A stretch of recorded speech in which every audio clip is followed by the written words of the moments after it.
محترم ناظرین، السلام علیکم ورحمۃ اللہ وبرکاتہ۔ میں ہوں حکیم حافظ سید صلاح الدین اور آپ دیکھ رہے ہیں میرا یوٹیوب چینل سید ہربل کلینک۔ اس سے پہلے والی ویڈیو میں ہم نے تبخیر معدہ عضلاتی کے متعلق گفتگو کی تھی۔ اس ویڈیو کا لنک ڈسکرپشن میں موجود ہے۔ آج ہمارا موضوع غدی تبخیر معدہ ہے۔ اس بیماری میں پیٹ سے گیس خارج نہیں ہوتی، پیٹ میں جمع ہو جاتی ہے اور پیٹ پھول جاتا ہے۔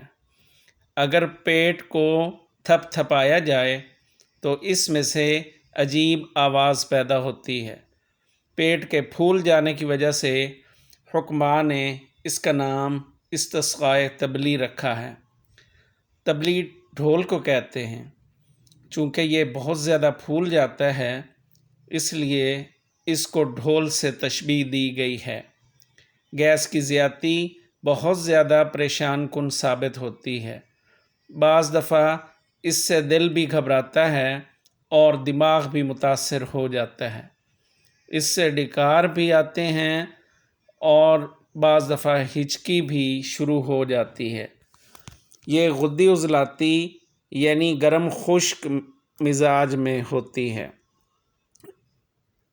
اس میں معدہ کے غدی سیلز میں سوزش ہو جاتی ہے۔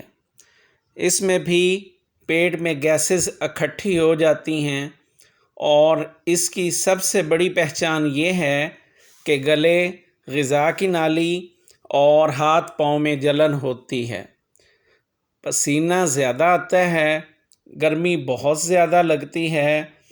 مریض کو محسوس ہوتا ہے کہ اس کے دل کی دھڑکن تیز ہو گئی ہے اور اس کو گھبراہٹ اور بے چینی محسوس ہوتی ہے۔ وہ لوگ جو بہت زیادہ غصہ کرتے ہیں اور غم زدہ رہتے ہیں، ان میں اس بیماری کے ہونے کے امکانات زیادہ ہوتے ہیں۔ اس مزاج کے مریض کے خون میں صفرا یعنی پلاہٹ بڑھ جاتی ہے اور جگر میں گرمی بہت زیادہ ہو جاتی ہے۔ اس میں مریض کے پیشاب میں پلاہٹ کے ساتھ ساتھ ہلکی سی سرخی بھی موجود ہوتی ہے۔ پاخانہ نرم ہوتا ہے۔ یہ تمام علامات آپ کو مزاج کے تعین میں مددگار ثابت ہوں گی۔ اس میں مریض کو 5، 6 اور 1 نمبر غذا استعمال کروائیں۔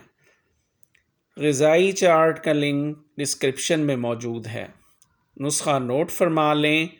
گل مدار تازہ 50 گرام، فلفل دراز 100 گرام، سنڈ 100 گرام، نمک سامبر 150 گرام۔ سفوف بنا لیں اور نصف سے 1 چائے والا چمچ صبح دوپہر شام استعمال کریں۔ نسخہ نمبر 2 نوٹ فرما لیں۔